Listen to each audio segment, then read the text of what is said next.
सुप्रभात प्रिय छात्रों। कक्षा 2 विषय हिंदी प्रथम पाठ 2 लहरी और गिलहरी। तो आइए शुरू करते हैं हम अपना पाठ। पहले तो लहरी के पिता उसके इस अटपटे शौक के कारण झुंझलाए यानी गुस्सा हुए, नाराज भी हुए। पर फिर उन्होंने देखा कि लहरी को तो इसी में आनंद आता है यानी मज़ा आता है, और वह रात दिन बस इसी ख्याल में डूबा रहता है कि कैसे अपने कंदले वन को और सुंदर हरा भरा बनाए। तो उन्होंने चुप रहना ही ठीक समझा। लहरी के पिता ने चुप रहना ही ठीक समझा। आसपास के इलाके में लहरी के कंदली कुंज की धूम मची थी। हर कोई जानता था कि इस पूरे इलाके में सबसे स्वादिष्ट और उत्तम कोटि यानी अच्छी किस्म के केले लहरी के कंदली कुंज में ही मिल सकते हैं। लहरी के केले सचमुच खूब बड़े बड़े और स्वाद में अनोखे ही थे।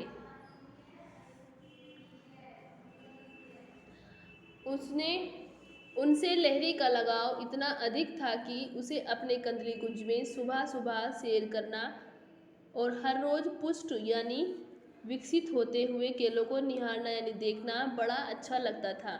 उसे इसमें निराला यानी दूसरों से अलग आनंद मज़ा आता था। एक दिन कुछ ऐसा हुआ कि लहरी परेशान हो गया। एक दिन ऐसा हुआ कि लहरी परेशान हो गया।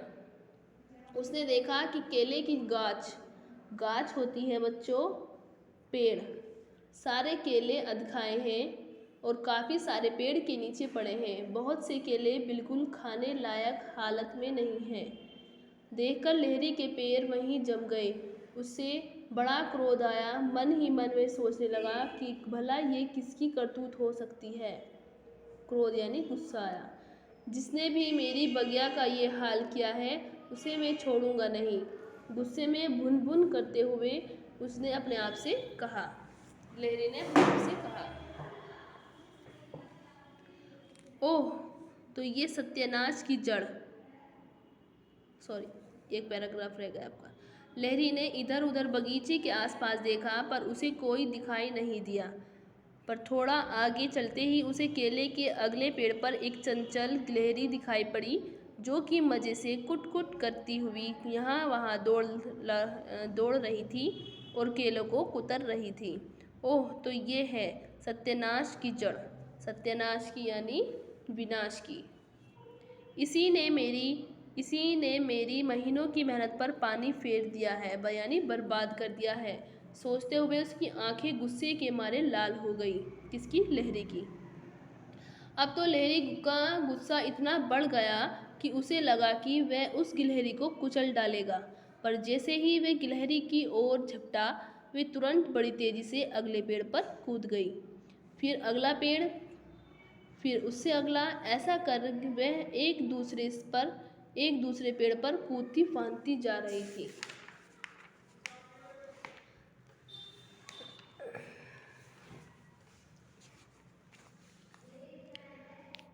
लहरी उसके पीछे पीछे एक पेड़ से दूसरे पेड़ चढ़ता उतरता रहा।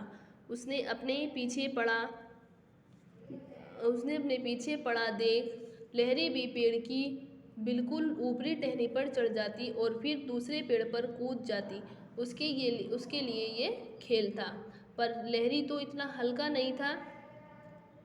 वह तो अच्छे डील डोल यानी सुंदर आकार का हट्टा कट्टा जवान था। भारी भी बहुत था। लिहाजा अतः गिलहरी का पीछा करते करते वे एक पेड़ की टहनी पकड़ रहा था और ऊपर चढ़ने के लिए एक टहनी पकड़ रहा था। पर तभी एकाएक यानी अचानक वे टहनी एकदम आधी झुक गई और वह बीच में ही लटका रह गया, त्रिशंकु की तरह। त्रिशंकु होता है बच्चों पृथ्वी की सतह से ऊपर लटका हुआ। अब तो उसकी ऊपर की सांस ऊपर और नीचे की नीचे। उसने तुरंत अपनी पत्नी को आवाज़ लगाई। पत्नी भी दौड़ी दौड़ी आई और लहरी को इस हालत में देख एकदम हक्की बक्की यानी हैरान रह गई। लहरी के लिए अब अपने आप को संभालना मुश्किल था।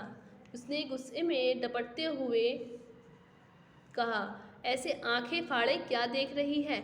जल्दी से भूसा लेकर आ और यहाँ मेरे ठीक नीचे डाल दे।